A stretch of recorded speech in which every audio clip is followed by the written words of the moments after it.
So question start करते हैं। पहले क्वेश्चन से स्टार्टिंग करते हैं। तो ये क्वेश्चन पढ़ो आप। तो ये क्वेश्चन कह रहा है एक टैंक है।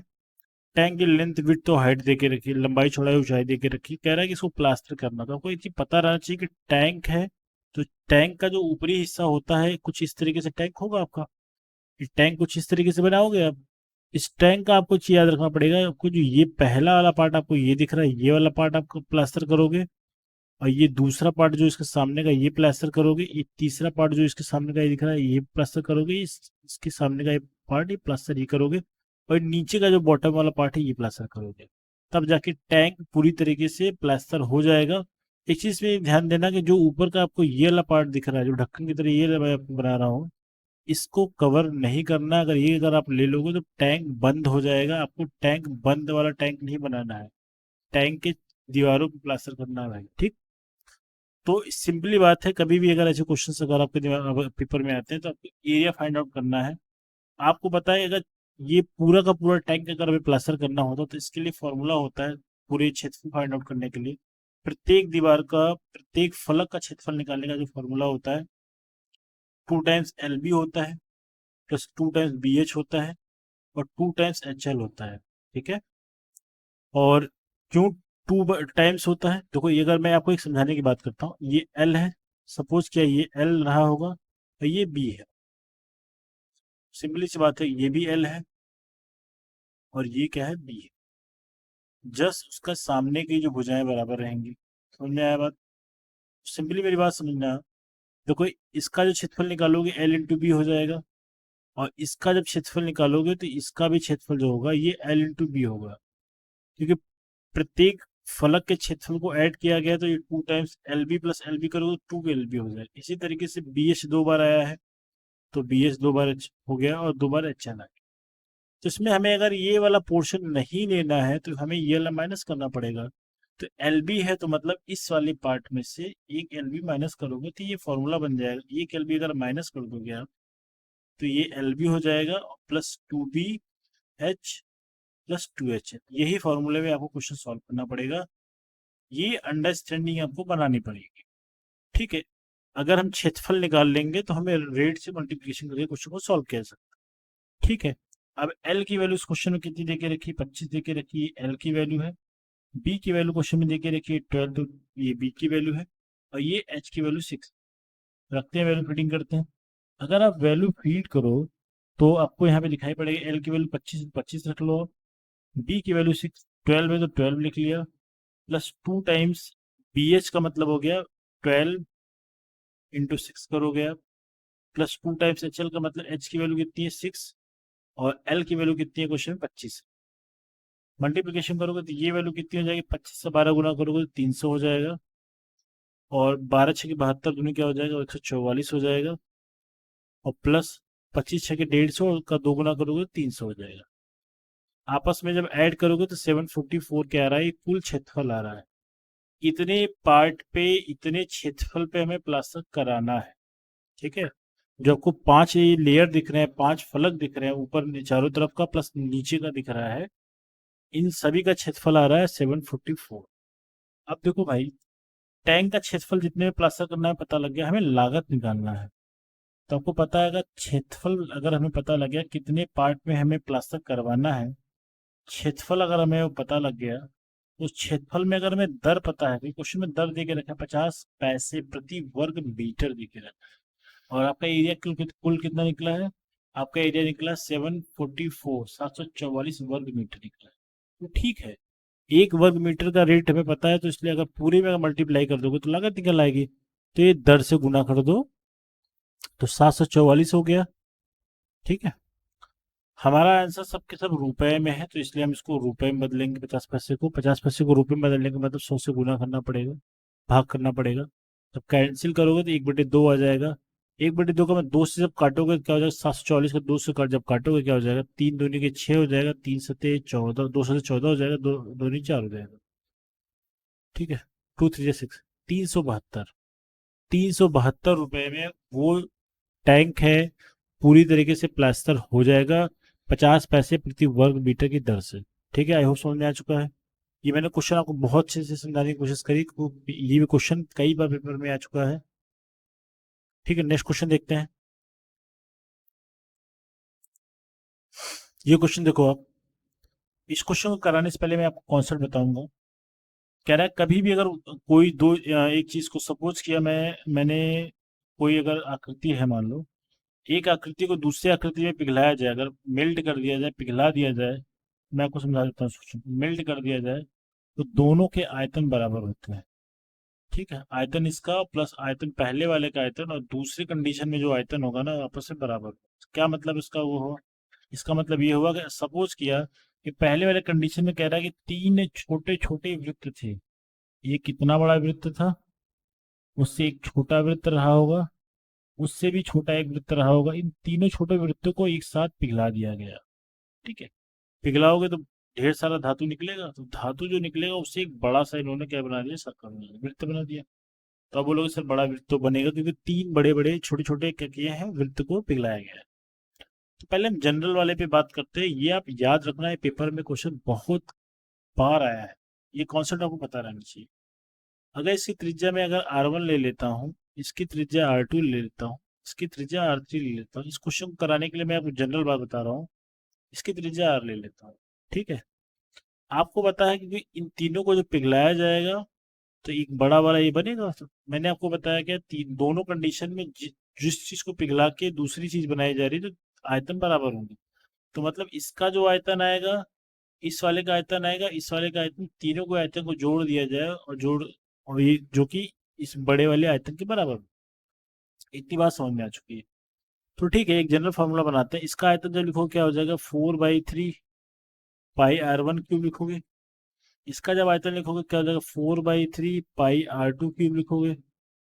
इसका जब आयतन लिखोगे 4/3 पाई R3 क्यूब लिखोगे, जो कि एक बड़े वाले जो गोला है उसके बराबर होगा, पाई R क्यूब होगा। इसमें ध्यान से अगर आप देखो ना, इसमें आप देखोगे तो 4/3 अगर कॉमन ले लिया जाए अगर यहाँ पे, तो यहाँ पे R1 cube plus R2 cube plus R3 cube बचेगा, जो कि 4/3 पाई R क्यूब के बराबर है। तो 4/3 पाई क्या हो जाएगा, कैंसिल आउट हो जा रहा है, ये कैंसिल आउट हो गया। तो आपको जो ओवरऑल फॉर्मूला बन के आपके सामने आएगा, तो ये R1 का क्यूब प्लस R2 का क्यूब प्लस R3 का क्यूब प्लस जितने भी छोटे मोटे गोले, तीन की जगह पे 4 5 6 7 कर दे, कोई दिक्कत नहीं है। बराबर क्या हो जाएगा, बड़ा वाला जो गोला है उसकी त्रिज्या की इक्वल हो जाएगा, क्यूब की इक्वल हो जाएगा। ठीक है, इस क्वेश्चन अगर पढ़ोगे तो अब क्वेश्चन सॉल्व हो गया। अब यही फॉर्मूला हमको एग्जाम में यूज करके क्वेश्चन को इससे with in 5 to 10 second solve कर लेना है। पहले वाले वृत्त की त्रिज्या है 6 8 और 10। पहले वाले के लिए 6 है तो 6 का क्यूब करो, दूसरे वाले में 8 का क्यूब करना पड़ेगा क्योंकि दूसरे वाले की त्रिज्या 8 है। तीसरे वाले का 10 और 10 का क्यूब कर दो, बराबर क्या हो जाएगा, 8 का क्यूब करोगे। 6 का क्यूब करने का मतलब 216 हो जाएगा, 5 का क्यूब करने का मतलब 512 हो जाएगा, 10 का क्यूब करने का मतलब कितना हो जाएगा, 1000 हो जाएगा। आपस में ऐड करोगे क्या, 6 2 8 हो जाएगा, 1728 आ रहा है, बराबर R क्यूब हो जाएगा। ये एक्चुअल में 12 का क्या होता है, क्यूब होता है, जो कि R क्यूब के इक्वल है। अब इसकी जो तुलना करोगे तो R बराबर कितनी आ जाएगी, 12 आ जाएगी। तो R का जो मान कितना आ जाएगा, 12 आ जाएगा। तो तीन बड़े छोटे छोटे गोले को पिघलाकर एक बड़ा जो गोला बनाया जा रहा है उसकी त्रिज्या कितनी आ जाएगी, 12 सेंटीमीटर, जो कि ऑप्शन नंबर सी है। ठीक है, समझ में आ चुका। नेक्स्ट क्वेश्चन करेंगे। ये क्वेश्चन करना बहुत अच्छा क्वेश्चन, इसके बेस पे हर एक साल क्वेश्चन थोड़े थोड़े बदलाव करके बनाया जाता है। ठीक है, नेक्स्ट क्वेश्चन करेंगे। ये क्वेश्चन देखो, आप कह रहा है एक गोले का आयतन, ये गोला है, ये गोला बना दिया मैंने, इसका जो आयतन है, इसका जो आयतन है, और एक शंकु है, शंकु का जो आयतन है, ये शंकु का आयतन है। इन दोनों के आयतन आपस में क्या है, इक्वल है। इस क्वेश्चन में दे के रखा है इन दोनों के आयतन इक्वल है। तो कभी भी अगर डायरेक्टली ऐसा बोला जाए तो चुपचाप फॉर्मूला इनका लिख लो, 4/3, इसकी त्रिज्या हम स्मॉल r ले लेते हैं और इसकी त्रिज्या कैपिटल R ले लेते हैं। ठीक है,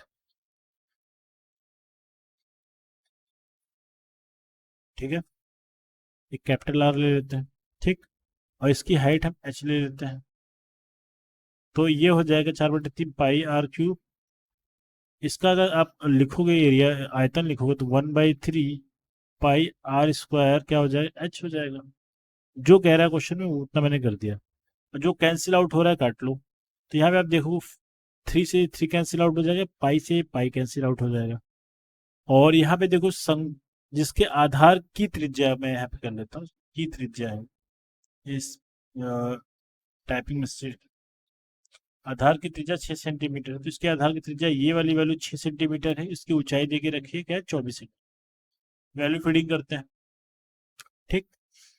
तो यहाँ पे फार्मूला आर स्क्वायर एच का मतलब आर की वैल्यू 6, तो 6 का स्क्वायर कर लो, एच की वैल्यू कितनी है 24 है, 24 तक लो।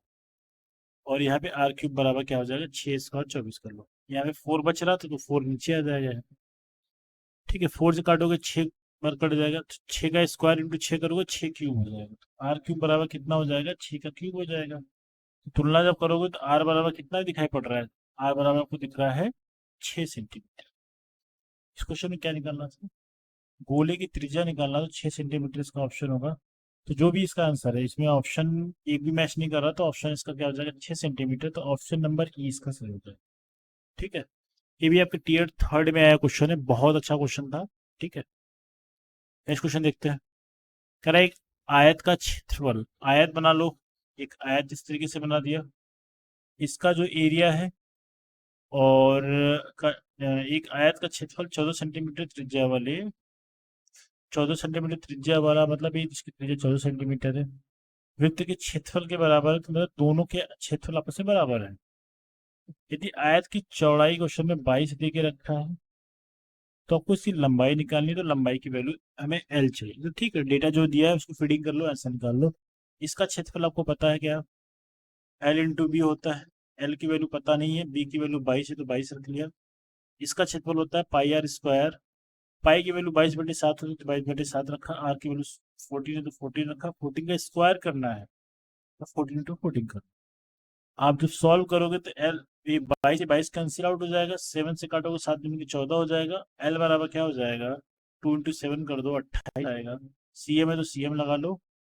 तो एल की वैल्यू कितनी आ गई 28 सेंटीमीटर, जो कि ऑप्शन नंबर आपका सी सही है। ठीक है, बेहद आसान सा क्वेश्चन था, ये भी पेपर में आपका क्वेश्चन आया होगा। नेक्स्ट क्वेश्चन देखो।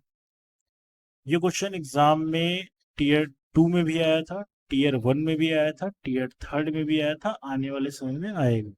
तो पहले मैं आपको इसका कॉन्सेप्ट बता देता हूँ, ये बिना जाने कॉन्सेप्ट आपको करना थोड़ा सा दिक्कत हो सकता है। तो इस तरीके से कॉन्सेप्ट जानना जरूरी है। किस इस तरीके से अगर मान लो कोई समझ, एक मिनट इसको हटाता हूँ, सही नहीं बन पा रहा है। इस तरीके से एक मिनट और, मान लो ये समचतुर्भुज है, समचतुर्भुज है भाई। समचतुर्भुज की जो प्रॉपर्टीज है आपको वो समझना होगा। ये इस पे क्वेश्चन एग्जाम में आता है, इसलिए मैं अच्छे से समझा देता हूँ। इसका मान लो ये D1 है, यहाँ से लेके यहाँ तक की जो लेंथ है D1 है मान लो, और ये वाला पार्ट D2 है। ठीक, इसकी प्रत्येक भुजा आपस में बराबर होगी। ठीक, ये 90 अंश पे कैंसिल आउट, एक दूसरे को काटते हैं, है ना, 90 अंश का कोण बनता है। ठीक, और इसकी प्रॉपर्टी जानो, अगर इस तरीके से एक दूसरे को कट कर रहे हैं तो ये जो पार्ट जिस वाले पॉइंट पे कट करेंगे ये D1/2 हो जाएगा और ये D2/2 हो जाएगा। ठीक है, तो ये भी D2/2 हो जाएगा, भाई D1/2। मतलब आधे आधे पॉइंट जहां से कट करेंगे इस वाले पॉइंट से लेके यहाँ तक की जो लंबाई होगी आधी हो जाएगी, आधे आधे में कट करते हैं। ठीक, और 90 अंश का कोण बनता है। 90 अंश का कोण जब बनेगा तो मैं आपको एक फॉर्मूला बता देता हूँ। अगर ये मुझे अगर ये है तो ए स्क्वायर बराबर, अगर मैं इसको इसमें अगर मैं इस तरीके से चीजें कर दूं तो आप बोलोगे सर ये D1/2 है और ये D2/2 है, 90 अंश का कोण है, हमें ए की वैल्यू निकालना। तो ए की वैल्यू ए स्क्वायर बराबर क्या हो जाएगा D1/2 का होल स्क्वायर प्लस D2/2 का होल स्क्वायर करोगे आप। ठीक है, सॉल्व करते हैं। तो ए स्क्वायर बराबर क्या हो जाएगा D1² by 4 plus D2² by 4 हो जाएगा। आप इसको जब सॉल्व करोगे तो ए स्क्वायर बराबर क्या हो जाएगा, ए स्क्वायर बराबर ए बराबर लिख, ए स्क्वायर बराबर जब ए बराबर लिखोगे तो क्या हो जाएगा D1/4 प्लस D2² बाई 4 लिख दो। जब इसको सॉल्व करोगे ए की जो वैल्यू लिखोगे आप, ए की वैल्यू लिखोगे तो क्या हो जाएगा 1/2 under root D1² plus D2²। ठीक है, ये एक फॉर्मूला आप याद रखोगे। और इसका जो क्षेत्रफल होता है आप याद हमेशा रखना, 1/2 first figure into second diagonal, ये याद रखो। इन दोनों फॉर्मूले पे क्वेश्चन पेपर में हर एक साल आता है। अभी जो डेटा दिया है उसको फीडिंग करो, आंसर निकालो। ठीक, ऐसे समझ में आ गया। अब आप जो क्वेश्चन पे थे उसमें चलते हैं। हमें समचतुर्भुज की भुजाएं बताना है। D1 की वैल्यू क्वेश्चन है 16 है, D2 की वैल्यू कितनी है 12 है, तो 12 लिख लिया। तो मैंने बताया फॉर्मूला कि D1/2 D1 का स्क्वायर प्लस D2 का स्क्वायर करोगे, ठीक है। तो 1/2 D1 की वैल्यू कितनी है, D1 की वैल्यू है 16 का स्क्वायर, 16 का स्क्वायर लिखो प्लस ये 12 का स्क्वायर लिखो। 16 का जब स्क्वायर करोगे तो 256 हो जाएगा, 256, और 12 का स्क्वायर करोगे 144 हो जाएगा। आपस में जब जोड़ोगे ना तो 400 है, ठीक है। ठीक, तो 1/2 √400 आ जाएगा। जब सॉल्व करोगे 400 किसका स्क्वायर रूट होता है, 20 का होता है। तो 1/2 इंटू क्या हो जाएगा, 20 हो जाएगा। तो सॉल्व करोगे तो 10 टाइम्स कटेगा ये। तो ये जो आपका भुजा की वैल्यू कितनी आएगी, 10 सेंटीमीटर। ऑप्शन नंबर क्या हो जाएगा, तो ऑप्शन नंबर आपका ये सी हो जाएगा। तो इस तरीके से भी क्वेश्चन करा जा सकता है, जो कि बेहद आसान है। तो आपको ये सब कॉन्सेप्ट जानना जरूरी है, जो कि एग्जाम में रेगुलर क्वेश्चन आए हैं। आप बिलीव मी, ये टीयर 3 से पहले टीयर 2 में भी क्वेश्चन आया है, टीयर 1 में भी क्वेश्चन आया है। आने वाले समय में सब चतुर्भुज पे क्वेश्चन बने हैं और बनते रहे। तो जितने कॉन्सेप्ट बताए आपको पता रहना चाहिए, ठीक है। ये क्वेश्चन आप देखो, कह रहा है एक अर्धवृत्त का, तो अर्धवृत्त, ये क्वेश्चन देखो काफी इंपॉर्टेंट है। इसमें लोग गलती क्या करते थे, अगर मान लो ये वृत्त रहता है, इसका जो परिमाप आप लिखते हो तो 2πr करते हो। लेकिन जब आप इसका अर्धवृत्त कर देते हो तो आप परिमाप क्या, अगर आधा हो गया तो आप क्या कर देते हो, इसका 2πr का आप आधा कर देते हो। जब आधा करोगे भाई तो ये πr आएगा, 2 से 2 कट जाएगा। लेकिन ये गलत है। देखिए इसका जब परिमाप लिखोगे, क्योंकि यहाँ पे जो कोई पार्ट देखो, क्योंकि परिमाप का मतलब बाउंड्री लेंथ होता है। तो यहाँ से लेके यहाँ तक आपको एक आर आपने यहाँ पे छोड़ा है, एक आर यहाँ पे। तो मतलब अगर परिमाप बाउंड्री लेंथ अगर आपने ये निकाला है तो ये πr है ना।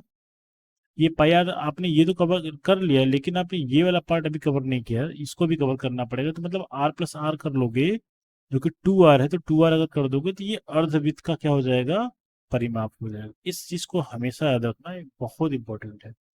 अब अब इसने दूसरा क्लू क्या दिया है, आपको ये पद समझ में आ गया।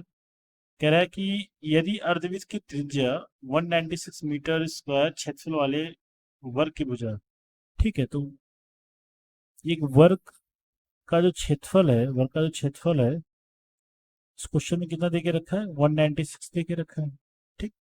आपको पता है ये होता है भुजा का स्क्वायर, ठीक है। भुजा का क्या होता है, स्क्वायर होता है। ये 196 हो गया, तो भुजा बराबर क्या हो जाएगा, तो भुजा बराबर लिखोगे √196 हो जाएगा। ये वैल्यू 14 की इक्वल आ जाएगी। तो भुजा की वैल्यू कितनी आ गई, 14 आ गई। कह रहा है जो इसका जो हमें देखो परिमाप, अगर अर्धवृत्त का परिमाप अगर निकालना है तो हमें इस वाले फॉर्मूले में आर की वैल्यू चाहिए होगी। तो आर के लिए क्या कह रहा है, आर की जो वैल्यू है ना, जो वर्ग दिया है, वर्ग की भुजा का आधा, आधा है मतलब क्या हो जाएगा, 14 का हाफ करोगे। 14 का हाफ करने के मतलब 7 आ गई, आर की वैल्यू 7 आ गई। अब यहाँ पे अगर आर की वैल्यू आप सॉल्व करो तो यहाँ पे रख लो। तो ये 22/7 कर लो, आर की वैल्यू 7 तो 7 रख लिया, प्लस 2 × 7 कर लो। इस 7 से 7 कट जाएगा, यहाँ पे 22 बच रहा है, और 7 दूनी की 14, 14 और 22 कितना हो जाएगा, 36 हो जाएगा। तो मतलब इस क्वेश्चन का आंसर कितना हो जाएगा, 36 मीटर, ठीक है। 36 मीटर इस क्वेश्चन का आंसर हो जाएगा, जो कि इस क्वेश्चन का नन ऑफ दीज है, ठीक। तो नन ऑफ दीज इसका आंसर हो जाएगा। तो इस तरीके से इस क्वेश्चन को करेंगे। आई होप समझ में आ चुका है, ठीक है। एक क्वेश्चन और करेंगे जो कि काफी इंपॉर्टेंट है एग्जाम में, ये भी क्वेश्चन पेपर में कई बार पूछा गया। कह रहा है एक टायर है, इस तरीके से कोई पहिया है भाई, एक पहिया है इस तरीके से। तो पहिया है तो ऑब्वियस सी बात है, इसका यहाँ से कोई एक केंद्र रहा होगा। इसकी त्रिज्या भी दी है क्वेश्चन में, कितना 21 सेंटीमीटर है। कह रहा है पहिया कितना चक्कर चले, चक्कर कितना चक्कर चले यहाँ से यहाँ, यहाँ तक मानो तक 924 मीटर है, ठीक है। इतनी दूरी चलने में यहाँ से 0 से स्टार्ट करके 924 यहाँ तक पहुंचने में कितने चक्कर चलेगा टायर, यदि उसकी त्रिज्या 21 सेंटीमीटर। इसका कॉन्सेप्ट क्या है, वृत्त का जो पहिया है वृत्ताकार है, एक चक्कर में चलेगा ये 2πr, एक चक्कर में चल लिया। हमें पता नहीं कितने चक्कर चला, हम मान लेते हैं n चक्कर चलता है। 2 पाई आर मतलब एक चक्कर में चलने की दूरी इससे एन से गुना कर देंगे, जितने चक्कर चलेगा आप उतने से गुना करते चले जाओगे, टी वैल्यू क्या होती है, कुल दूरी हो जाती है, हमें दूरी देता है। इस कॉन्सेप्ट को हमेशा याद रखें। तो 2 पाई आर इंटू एन बराबर होता है दूरी जो पहिए के द्वारा चली गई होती है। पहिया हो जाए, कोई छल्ला हो जाए, इस तरीके से मूव करता है। तो इस क्वेश्चन में आपको देखो एक चीज और ध्यान देना है।